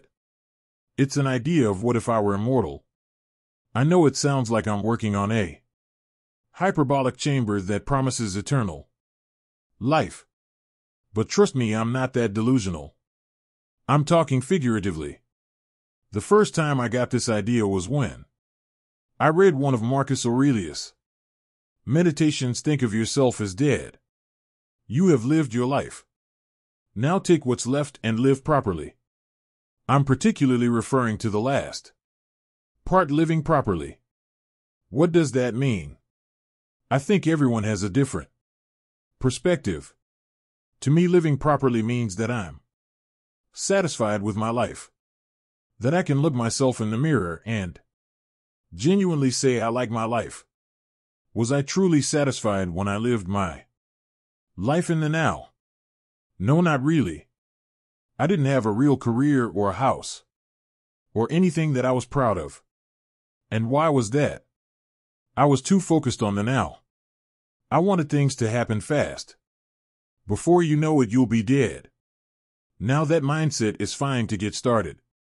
Nothing works better than kicking someone in the butt by telling them they're going to die. But once you're working on building a life, it's not helpful to think like that. Being present is a great thing, but like many things in life, don't overdo it. That's why I like to live like I'm immortal. Because when you live forever, you have all the time in the world to build something. You can make mistakes and learn from them. There's no pressure to make things happen fast. You treat people with respect because other people will also be around forever. This small tweak in my mindset has helped me to take a different view on life. I'm not afraid to look 10 or 20 years ahead. That helps me to make better decisions today. For example, I'd rather save my money or invest it instead of spending it because I know that future Darius will benefit from that. But how about the present Darius? Well, I talked about being satisfied. Right.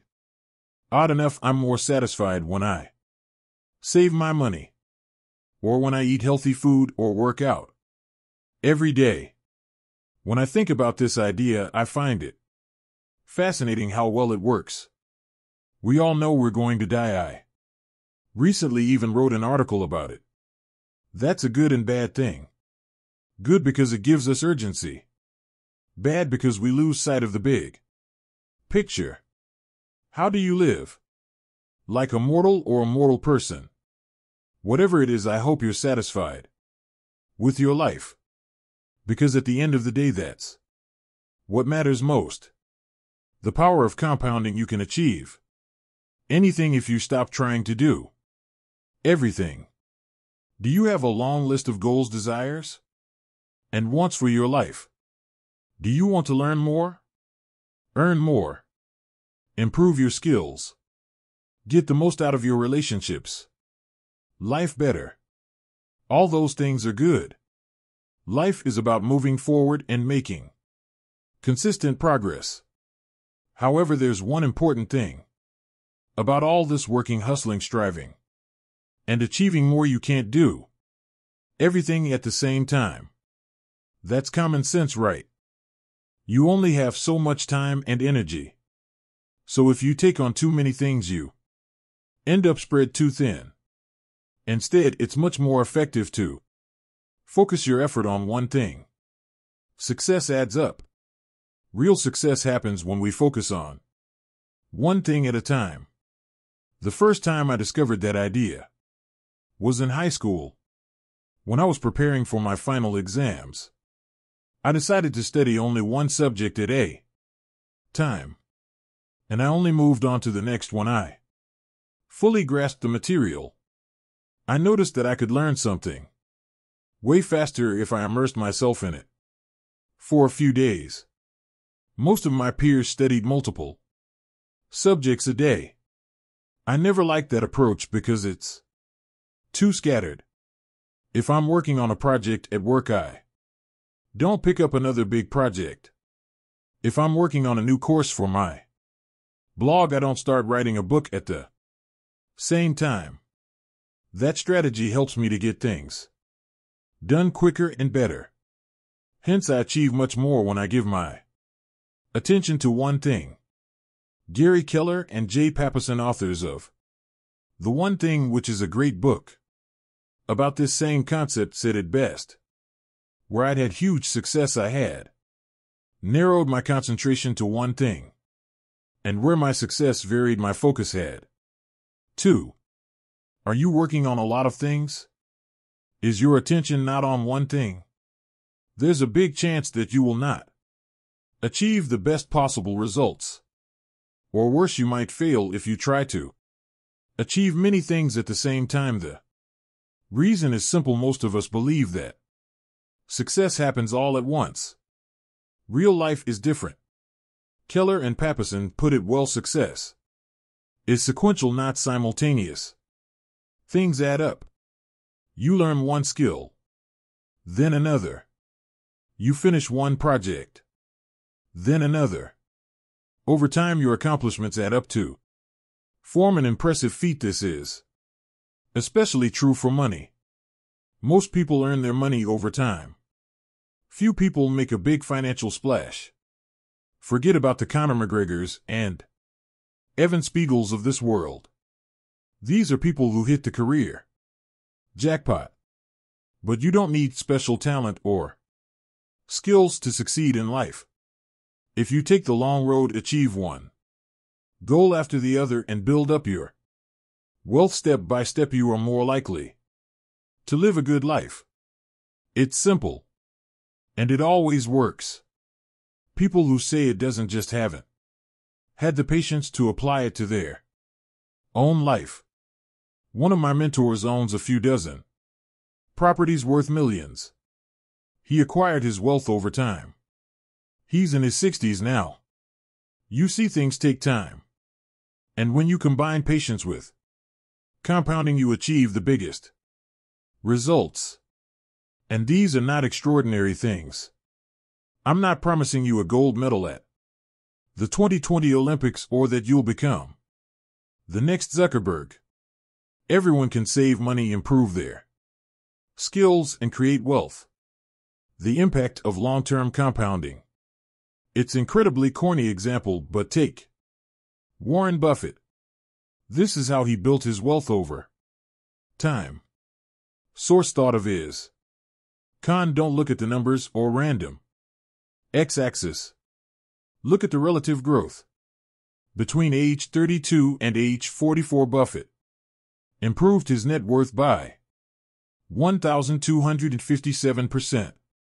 That's pretty exceptional growth over 12 years, right? Especially if you take into account that he lost a lot of money in his 40s. But that's not the point here. Look at this. From age 44 to 56, Warren Buffett's wealth increased by a ridiculous 7,268% over a similar time period. And of course, this is his net worth, and there's always luck involved with these type of numbers. Plus, his net worth is based on stock prices, which means a big portion of it could be all gone tomorrow. But still, it's about the growth he achieved over time. Another thing, Buffett acquired 99% of his net worth after he became 50. Think about all those spoiled idiots in their teens, 20s, and even 30s, me included, who complain about the slow progress of their career. This helps you to put things in perspective. Anyway, there's a lot of Warren Buffett porn on the internet. And a lot of people pretend you can become rich by investing in the stock market. All you need to do is to buy their course that contains all the secrets to wealth. Yeah, right. It doesn't work that way. Personally, I hate stocks, and I think normal folks should stay away from Wall Street. I prefer real estate. However, Buffett is the perfect example of sequential success. You can achieve big things with small actions that build up over time. This is not only true for money. The same concept applies to skills, health, and relationships. You don't build a strong body in a day, month, or even a year. It takes years of consistent effort. Shortcuts don't exist, no matter how smart you work. For example, cyclists under the age of 28 rarely win big races like the Tour of the France because it takes them years to build the strength, stamina, and mindset you need to win. If you want to see the impact of compounding in your own life, it requires you to focus on one thing at a time for every aspect of your life, and always look at the bigger picture. It comes down to this: you'll get there if you put in the work. Who cares if it's tomorrow or 20 years? It will happen. That's all that matters. The end. Preview. Save to Media. Thank you for taking me on this journey with you. This is Dark Psychology World Channel. Thanks for watching. Don't forget. Subscribe, like, and share.